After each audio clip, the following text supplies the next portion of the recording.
Patience and Coop break up. Spencer finally makes the third string, and Jordan shows up yet again for Miss Layla Keating. What's good, y'all? It's your good sis Erica Vane coming to you right here on Erica Vane TV with another All-American video. In this video, we are going to be talking about episode number 13 from season 4 of this season of All-American, okay? If you're new here, go ahead and hit that subscribe button and turn on your bell notification so that you don't miss out on any of my All-American videos, breakdowns, coverage, you know? You don't want to miss it, so go ahead and hit that subscribe button and turn on your bell notifications. Also, give this video a like, because I'm telling you right now, you're going to like this video. I promise you're going to like this video, okay? You just are. So hit the like button.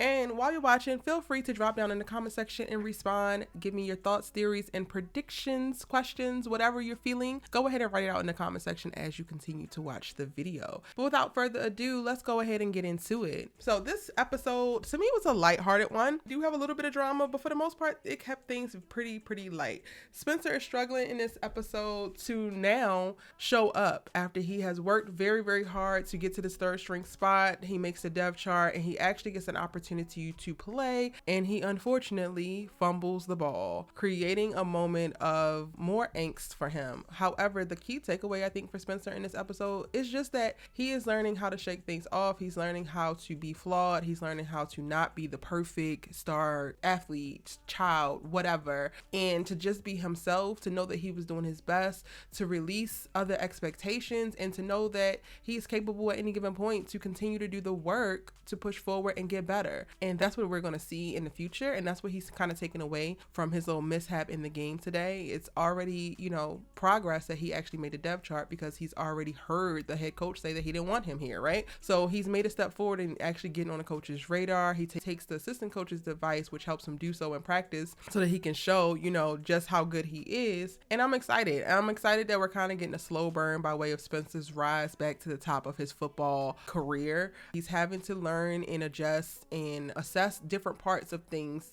of his game that he hasn't had to before. At the end of the episode, we see him sitting with the assistant coach Boone, and he's like, yo, you be watching film, but you be watching other people. Do you ever watch yourself? And that's something that Spencer never really had to do, but now they're going to do it. And y'all know I love Coach Boone was like, yeah, we about to go do it right now. And Spencer's like, yup, we about to go do it right now. If you watched the last episode breakdown, then you know exactly what I'm talking about. But I loved it. It was giving very authentic, very real. Now, you know what's not giving authentic and not giving real? The fact that they still living in this damn beach house. That's what's giving inauthentic. Spencer, take your ass on campus, sir. You do not have time for this. You and Olivia, well, he spent a lot of the time at the Baker's house today because the Bakers have conceded their house child. The Bakers are living in Crenshaw at GW's house, and the kids now have the house to run amok. Laura Baker come in talking about, should I be knocking because I don't live here anymore? Girl, this is your house. You paying all the damn bills. No, you should not be knocking. These kids up here, you know what, and frolicking, and it goes ahead with the F2. Like, you know what they doing up in this house, and y'all just letting them. Don't make no damn sense. So they not waking up in the beach house bed today, but they waking up in Olivia's bed and going to sleep. And I'm just like, okay, they definitely gave us a lot of Olivia cute living moments, which I'm here for. They look great. Okay, cool. But this is not realistic. He just easy as Sunday morning, getting up and going to bed with his girlfriend in her bed. Like, meanwhile, you struggling to maintain your position on this team. Okay, sir, but we're going to take it one step at a time. But yeah, so we got a few, you know, little cute Olivia moments. Spencer, of course, struggling with football, and Olivia is struggling with trying to get a story for herself, trying to start to build up her little bylines. And she actually, you know, shadows one of the photographers or photojournalists at the Tribune, and they actually have a cool little day together. She cultivates a bunch of notes for a story, leaves these notes with this man because she got to run the class. And I knew right then and there when she said she wanted to leave the notes with him, I said, girl, why in the hell would you do this? Because at the end of the day, both of y'all are journalists, girl. What are you thinking? Now, by the end of the episode, we learn that he does give credit to her, and she gets recognized for the fact that she did have the notes for the article. But it's not until way later, and she has to see the article get published with all of her points in it without him even giving her a heads up, because he basically took credit for, or took all of her notes and applied it to his article. And it's like, okay, cool, Noah, you seem kind of cool, but clearly you raggedy. He was throwing shots at the beginning, y'all, because he was like, yeah, you moving up a lot faster than I did, because I was in your spot a year ago, and I'm just now starting to get a story, and you talking about you trying to get a story now.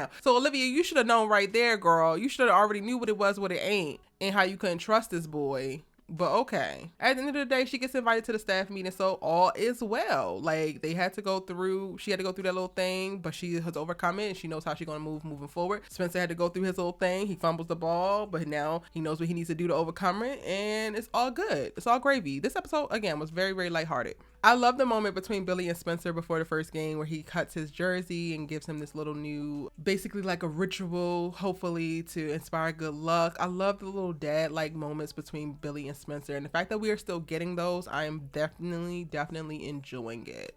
Jordan in this episode is more concerned with trying to be friends with these damn upperclassmen and go through all the damn hazing. He throws a party at the beach house so they can try to get in cool with their little teammates, and Spencer walks out because Spencer knows better, and he ain't pressed about all this.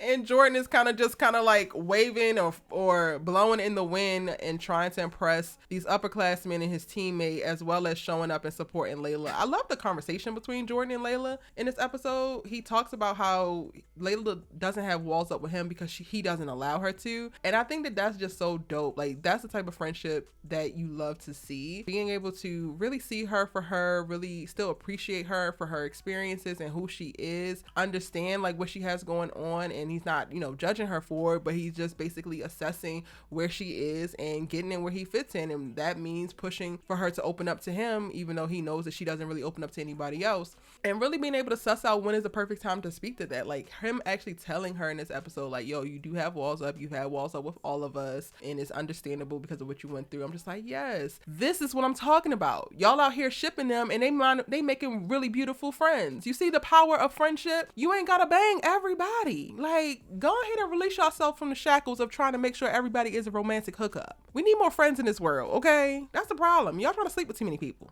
And then talking about sleeping with people, Asher has his little girlfriend in this episode who he ditches because he has a little bit of thing about getting too close and all of that. So he uses Coop's little cheer me up moment to get away from, I can't remember old girl's name, y'all, honestly. Waitress girl. Hopefully if she's still around in the next episode, I'll remember her name by then. She seems like she's gonna be cool. They decide to actually make it official in this episode and be each other's girlfriend and boyfriend and level with each other. She's like, yo, with my medical condition, there is some bad days. Like, you've seen a lot of the good ones, but there are bad ones on the way, and they could pop up. And Asher accepts this. He's also very honest about why he decided to basically bail on her and leave her out of the moment that he could have spent with her after she planned to like really be with him, as he supported Spencer and Jordan in their first game.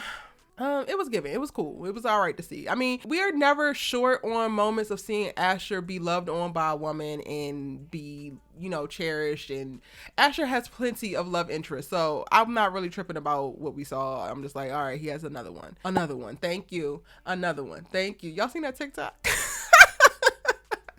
I gotta stop watching so much TikTok. Anywho, Coop and Patience break up finally. And it seemed very abrupt, but also it needed to happen. It needed to happen. By the end of it, thank God, Coop realizes how wrong she is. But before, when the initial breakup happened, she's basically like throwing a tantrum because Patience got into the Palm Springs Music Festival and is planning this whole life without her. But she couldn't actually tell you because you were too busy spiraling about how Miss Baker ain't doing enough for you and you should have got a different lawyer. Like, Coop is one of the most ungrateful high school dropouts I have ever seen in my damn life. Like, girl, cut it out. All you do is mope, complain, and have this damn sad puppy dog face while people are conspiring around you for your good. And all you got is negative energy and annoyance to throw at them, and I can't. But, she kind of realizes it by the end of the episode and she addresses it and doesn't ask for Patience to get back with her. She's going to release her. And I'm like, thank you. That's how you know that you love somebody. When you can release them so that they can go off and be their best self, you know that you really, really love somebody. And I think that that's what that conversation was at the very end of the episode. And I loved it for the both of them. I hope that Patience is going to be able to release because I do think that she's very codependent on Coop and she relies heavily on her, which is why she hasn't been able to pull the trigger in the breakup. But